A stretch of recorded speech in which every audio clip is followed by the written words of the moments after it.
आपण बघत आहात एकेपी न्यूज मराठी। आपला आवाज आपली ताकद। सबस्क्राइब करा, शेअर करा, लाईक करा। AKP news Marathi. नाशिक जिल्ह्यातील कळवण तालुक्यातील देसराणे येथील विधवा महिला ललिता सोमनाथ मोरे यांना 15 लाख रुपयांना फसवल्या प्रकरणी अटकेत असलेला आरोपी तुषार गोसावी यास न्यायालयात हजर केले असता 6 दिवसाची पोलीस कोठडी देण्यात आली होती। पोलीस कोठडी संपल्यानंतर 8 मार्च रोजी त्यास न्यायालयात हजर केले असता न्यायालयाने आरोपी तुषार गोसावी यास 15 दिवसाची न्यायालयीन कोठडी सुनावली आहे।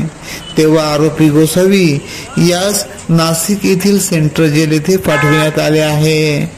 थर्ड पार्टी पदावर कार्यरत असलेला ॲक्सिस बँकेचा कर्मचारी तुषार गोसावी याने ॲक्सिस बँकेचा मॅनेजर असल्याचे भासवत ललिता मोरे यांच्या खात्यावरून 15 लाख रुपयांची अफरातफर केल्याचा प्रकार उघडकीस आला होता।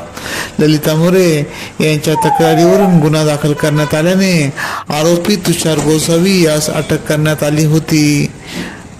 गोसावी याचा कोणी मास्टर माइंड आहे का, तसेच गोसावी सोबत या प्रकरणात अजून कोणी आहे का, आरोपीने अफरातफर केल्याचे पैशाचे काय केले हे तपासासाठी 2 वेळेस 3 दिवस असे 6 दिवसाची पोलीस कोठडी देण्यात आल्याचे पोलिसांनी सांगितले होते।